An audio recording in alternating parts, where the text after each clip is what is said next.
Good afternoon, sir. Thanks for joining us again. Good to be on. Thank you. Excited to see your team going in another round. This is so unexpected, but nice little present for all of us to see a team up and coming with one of the great stars in the making before our eyes.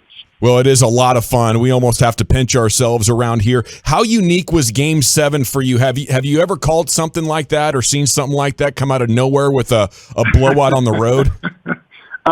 Nope. That was it was like somebody from Johnny Quest took a poison dart and shot it at all the necks of the Phoenix Suns players. They looked like they were paralyzed. I mean, I like the team that should have been tight and maybe looking around, head on a swivel, should have been the Mavs, but they were loose and flowing, and everything that makes them so unique was, at the very top of its game. And Phoenix, the number one seed and only 60-win team this season in the league, and they look tight, and a couple early threes, early shots by Luka gave them that look in their eyes, and you could see it. Their body language reflected it, and from that point on, as everything would, showed with the score, they froze. I always hate to say great players choke because I just don't know at that level if that's really apt, but they looked completely stifled of any kind of, getting out of their own way. They really, it was stunning. It was about as stunning a game as I can ever recall. Kevin, I appreciate a good Johnny Quest reference, by the way. I love one of my favorite cartoons of all time. That's what makes you so great. Okay, what's the number one thing on Kevin Harlan's game notes? I mean, you're gonna talk about a bunch of things tonight, but what's the number one thing that you're gonna try and put in our mind before we start this thing? Well, we got different teams. One team likes a lot of assists. One team doesn't. They both like threes. One team moves fast, has a fast pace. The other team does not. Probably if there was one headline, and there are many, because when you begin a series, you can start to look at so many different areas, and they all become important. But maybe not the least of which is, how do you protect your star player on defense? How do the Mavs protect Luka when he's defending, and how do the Warriors protect Curry when he is defending? Because we know that the other team is going to hunt them down. And how can those two players in particular navigate those situations, handling the switches, communicating when they're on defense, and then having enough on the offensive end where they are themselves? That would be one of the top headlines. And then you can work your way down from that point on, because individually, so many great stories, but that one probably stands as tall as anybody. The voice of the Western Conference Finals, Mr. Kevin Harlan, with us here in the GBag Nation. How special is it getting to watch this Luka Doncic up close and personal in these big sort of historic moments? Well, you can count on one hand someone who this young has done what he's been doing and has the total command of the room. He knows he's the guy, and he's been the best player in the playoffs among all of them, the 16 teams that started.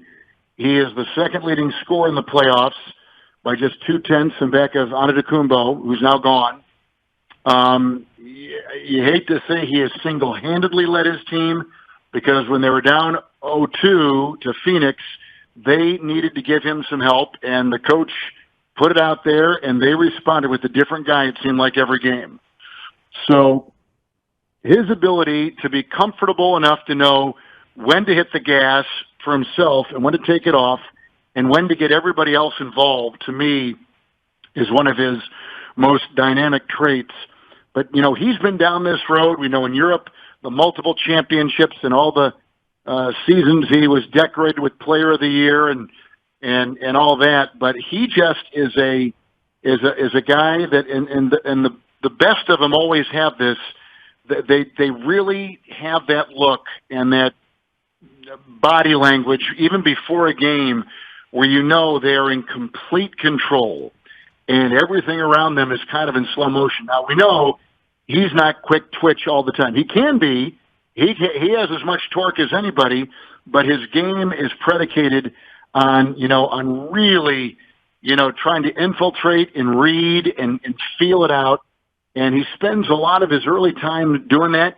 Jordan did that, and early McGrady, when he was climbing and becoming what he was going to become, he did that.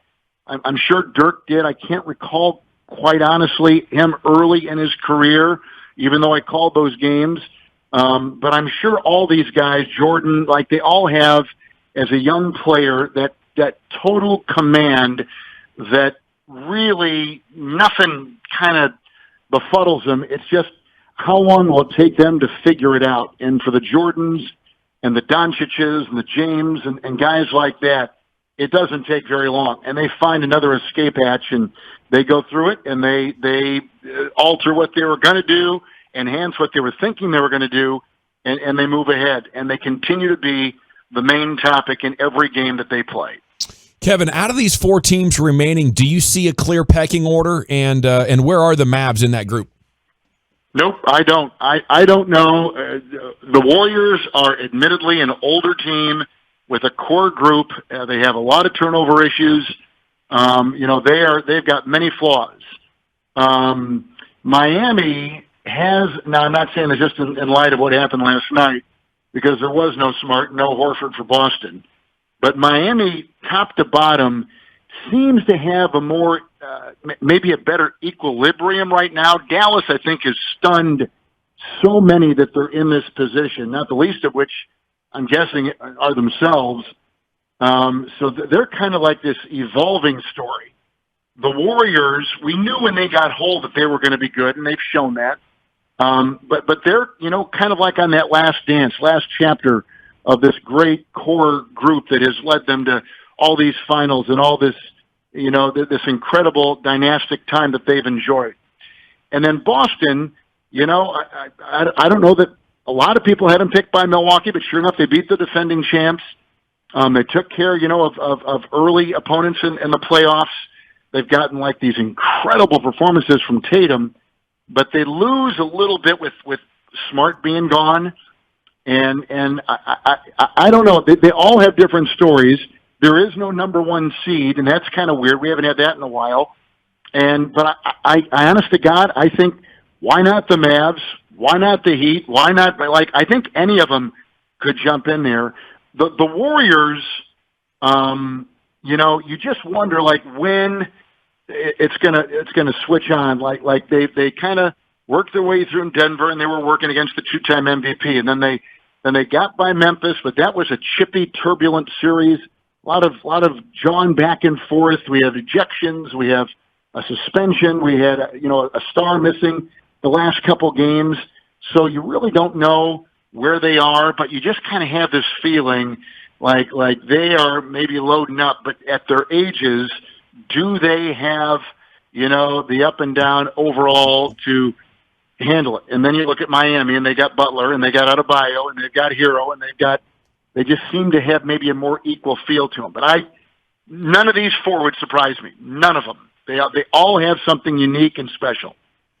Well, Kevin, you're going to be calling this series. You're in Golden State now. You're going to be getting out here to Dallas. There's a lot of good places to eat out here. Do you have something in mind? You're looking forward to getting your mouth on some yummy delights out here? Well, yeah, I leave that to our friends over at ESPN Radio. PJ Carlissimo is our gourmet, our galloping gourmet, and he is going to, I think, guide us where we're going to eat, how we're going to spend our off time. My wife has a lot of Texas roots, so we've been to Dallas often with her family, Abilene and Granbury and Fort Worth and of course the Metroplex. So I've got a pretty good handle on it, but I'm going to let PJ take over this. But we're excited to get down. We haven't been there. We did all the games in Phoenix, and ESPN ABC had all the games in Dallas in that last round, so we haven't been down there. All I know, watching on TV, it was as loud and crazy as any place in the league, and I know they're going to welcome their team back after these 2 games out here. And they're ahead of schedule. If this is what is to come, you didn't think lightning could strike twice, did you, here with Dirk? And now it has with Doncic, and they've started again. It's just here we go. It's fun. It's funny how this stuff works out, isn't it? It's amazing. It is outstanding. It is. Now, and I know you got it's Reggie Miller and Stan Van Gundy. Van Gundy's been great. And speaking of yummy delights, I have one question for you, just a simple yes or no. Does your coworker Stan Van Gundy look like the cartoon chef you might find on a generic pizza box?